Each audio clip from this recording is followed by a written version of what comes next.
Hello beautiful people, welcome back to my channel. I am back with my another video, and today in this video I am going to share the meaning of managed floating, which is also known as the T floating. This term is widely used in economics. So today I am going to tell you the meaning of managed floating in easy terms. Okay, so what is managed floating? Floating means when central banks intervenes to manage the exchange rate through sale and purchase of foreign currency. तो यहाँ पर हम जो foreign currency की बात कर रहे हैं that is your dollar, okay, और हमारा जो होम करेंसी है that is Indian rupee as we know. Okay, तो मैं आपको एग्जांपल के थ्रू समझाती हूँ कि कैसे सेंट्रल बैंक मैनेज फ्लोटिंग करता है. Suppose value of our domestic currency is decreasing. Suppose कि जो हमारा रुपी का वैल्यू है वो डिक्रीज हो रहा है. डिक्रीज का मतलब पहले 60 था, फिर 70 हुआ, अब 80 हो गया है. मतलब अगर आपको डॉलर एक बाय करना है तो you have to pay 80 rupees to buy a dollar.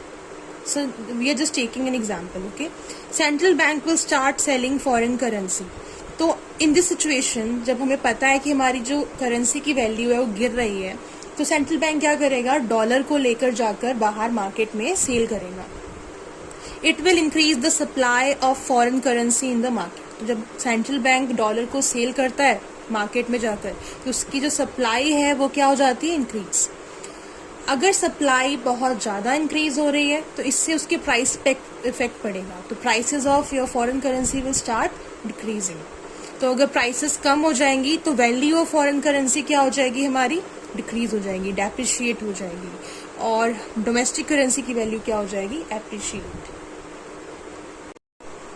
So now see the second case. Second case में क्या है कि हमारी जो करेंसी की वैल्यू है वो है 60 रुपीज. मतलब हम समझ रहे हैं कि अब हमारी करेंसी की वैल्यू क्या हो रही है, एप्रिशिएट हो रही है. You just have to pay 60 rupees to buy $1. Okay, so in this case your currency is appreciating.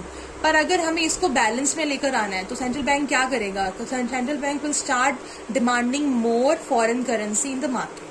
जब डिमांड बढ़ जाएगी फॉरेन करेंसी की तो इससे क्या होगा, उसकी जो प्राइसेस होंगी वो अप हो जाएंगी. मतलब फॉरेन करेंसी डॉलर की प्राइस क्या हो जाएगी, राइज. अगर डॉलर की प्राइस राइज हो जाती है तो इससे क्या इफेक्ट पड़ेगा, डोमेस्टिक करेंसी की वैल्यू क्या हो जाएगी, गिर जाएगी. तो इससे हमारी बैलेंस सिचुएशन में आ जाएगा. तो बेसिकली मैनेज फ्लोटिंग में सेंट्रल बैंक अपनी करेंसी को, हमारी करेंसी को डेप्रिशिएट या फिर एप्रिशिएट करता है अकॉर्डिंग टू द सिचुएशन. ठीक है, जब इकोनॉमी में इन्फ्लेशन चाहिए और जब कब इकोनॉमी में इन्फ्लेशन को कर्व करना है, कब इकोनॉमी में डिफ्लेशन को कर्व करना है, उस चीज को सॉल्व करता है central bank through managed floating. So what we have discussed in our first aspect, we have discussed that in the first aspect, when your currency is depreciating, at that time central bank will supply more foreign currency in the market, so the prices of foreign currency will decrease and the value of domestic currency will increase. If you have any doubt related to any other topic, so you can comment on this video. So thank you so much guys. Like, comment and share this video and subscribe my channel. Thank you so much.